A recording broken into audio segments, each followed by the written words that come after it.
ನಮಸ್ಕಾರ ಸ್ನೇಹಿತರೆ. ಮಹಾರಾಷ್ಟ್ರ ಈ ಒಂದು ಪ್ರಾಂತ್ಯದ ಬಗ್ಗೆ ನಾವು ನೆನಪಿಸಿಕೊಂಡಾಗ ಅಲ್ಲಿನ ಭಾಷೆ ಮರಾಠಿ ನೆನಪಿಗೆ ಬರುತ್ತೆ. ಅದೇ ರೀತಿ ಅಲ್ಲಿನ ಶ್ರೇಷ್ಠ ದೊರೆಯಾಗಿ ಹಿಂದೂಗಳ ರಕ್ಷಣೆ ಮಾಡಿದಂತಹ ಛತ್ರಪತಿ ಶಿವಾಜಿ ಮಹಾರಾಜರ ಬಗ್ಗೆಯೂ ನಮಗೆ ನೆನಪಿಗೆ ಬರುತ್ತೆ. ಸ್ನೇಹಿತರೆ, ವಿಜಯನಗರ ಪತನದ ನಂತರ ಬಹುಮನಿ ಸುಲ್ತಾನರು ಹಾಗೂ ದೆಹಲಿ ಸುಲ್ತಾನರ ಆಳ್ವಿಕೆ ನಮ್ಮ ಭಾರತದಲ್ಲಿ ಪ್ರಾರಂಭವಾಯಿತು. ಆಗ ಹಿಂದೂಗಳ ಮೇಲೆ ದಬ್ಬಾಳಿಕೆ ಕೂಡ ಆರಂಭ ಆಯಿತು. ದೇವಾಲಯಗಳ ಧ್ವಂಸವೂ ಕೂಡ ನಡೀತಾ ಹೋಯಿತು. ಈ ಒಂದು ಸಂದರ್ಭದಲ್ಲಿ ಶಿವಾಜಿ ಮಹಾರಾಜರು ಹಿಂದೂಗಳ ರಕ್ಷಣೆಗೆ ಮುಂದಾದರು. ಬಹುಮನಿ ಸುಲ್ತಾನರನ್ನು ಹಾಗೂ ದೆಹಲಿ ಸುಲ್ತಾನರನ್ನು ಸೋಲಿಸಿ ಮರಾಠ ಸಾಮ್ರಾಜ್ಯವನ್ನು ಸ್ಥಾಪನೆ ಮಾಡಿದರು. ಹಾಗಿದ್ರೆ ಈ ಒಂದು ವಿಡಿಯೋದಲ್ಲಿ ಛತ್ರಪತಿ ಶಿವಾಜಿ ಮಹಾರಾಜರು ಶ್ರೀ ರಾಘವೇಂದ್ರ ಸ್ವಾಮಿಗಳಿಗೆ ಭೇಟಿಯಾದಂತಹ ಕೆಲವೊಂದು ಚಿತ್ರಗಳು ಸಾಮಾಜಿಕ ಜಾಲತಾಣಗಳಲ್ಲಿ ಹರಿದಾಡ್ತಾ ಇವೆ. ಹಾಗಿದ್ರೆ ಆ ಹರಿದಾಡ್ತಿರುವಂತಹ ಚಿತ್ರಗಳ ಬಗ್ಗೆ ಏನು ಮಾಹಿತಿ ಅಂತ ನಾನು ಈ ವಿಡಿಯೋದಲ್ಲಿ ನಿಮಗೆ ತಿಳಿಸ್ಕೊಡ್ತೇನೆ. ಈ ಮಾಹಿತಿ ಇಷ್ಟ ಆದಲ್ಲಿ ಶೇರ್ ಮಾಡಿ, ಲೈಕ್ ಮಾಡಿ ಹಾಗೂ ಸಬ್ಸ್ಕ್ರೈಬ್ ಮಾಡಿ.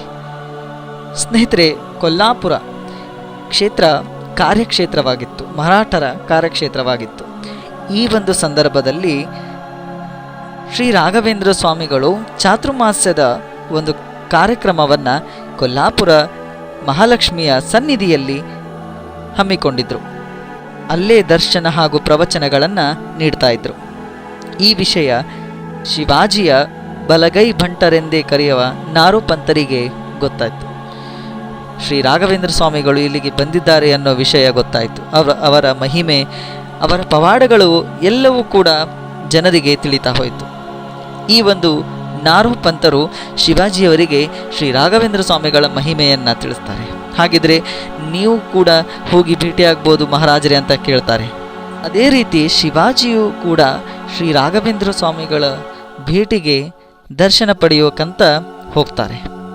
ಆ ಸಮಯದಲ್ಲಿ ಶ್ರೀ ರಾಘವೇಂದ್ರ ಸ್ವಾಮಿಗಳು ಶಿವಾಜಿಗೆ ದರ್ಶನವನ್ನು ನೀಡಿ ಮಂತ್ರಾಕ್ಷತೆಯನ್ನು ಕೊಟ್ಟು ಧರ್ಮ ರಕ್ಷಣೆಯ ಹಾಗೂ ನಿಮ್ಮ ಮುಂದಿನ ಹೆಜ್ಜೆಗಳೆಲ್ಲ ವಿಜಯವಾಗಿರಲಿ ಅಂತ ಆಶೀರ್ವಾದವನ್ನು ಶ್ರೀ ರಾಘವೇಂದ್ರ ಸ್ವಾಮಿಗಳು ಶಿವಾಜಿಗೆ ಮಾಡ್ತಾರೆ.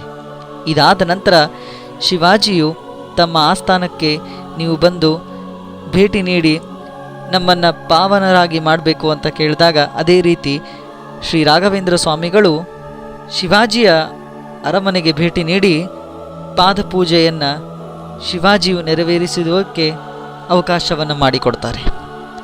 ಇದಾದ ನಂತರ ಚಾತುರ್ಮಾಸ್ಯ ಕಾರ್ಯಕ್ರಮ ಮುಗಿದ ನಂತರ ಕೊಲ್ಲಾಪುರದ ನಂತರ ನಾಸದ್ಗೆ ಶ್ರೀ ರಾಘವೇಂದ್ರ ಸ್ವಾಮಿಗಳು ಹೊರಡ್ತಾರೆ. ಒಟ್ಟಿನಲ್ಲಿ ಮರಾಠ ಸಾಮ್ರಾಜ್ಯದ ಶ್ರೇಷ್ಠ ದೊರೆ ಛತ್ರಪತಿ ಶಿವಾಜಿ ಮಹಾರಾಜರು ಆಗಿನ ಕಾಲದಲ್ಲಿ ಶ್ರೀ ರಾಘವೇಂದ್ರ ಸ್ವಾಮಿಗಳನ್ನು ಭೇಟಿಯಾಗಿ ಅವರಿಂದ ಆಶೀರ್ವಾದ ಪಡೆದು ತಮ್ಮ ಮುಂದಿನ ಹೆಜ್ಜೆಗಳು ಶ್ರೇಯಸ್ಸಾಗಿರಲಿ ಹಾಗೂ ಜಯದ ಕಡೆ ಇರಲಿ ಅಂತ ಕೇಳಿ ಅವರಿಂದ ಆಶೀರ್ವಾದವನ್ನು ತೆಗೆದುಕೊಂಡಿದ್ದು ಹಾಗೂ ಭೇಟಿಯಾದ ಕ್ಷಣವು ಇತಿಹಾಸದಲ್ಲಿ ಅಚ್ಚರಿಯ ಕ್ಷಣವಾಗಿದೆ ಅಂತ ಹೇಳ್ಬೋದು. ಧನ್ಯವಾದಗಳು.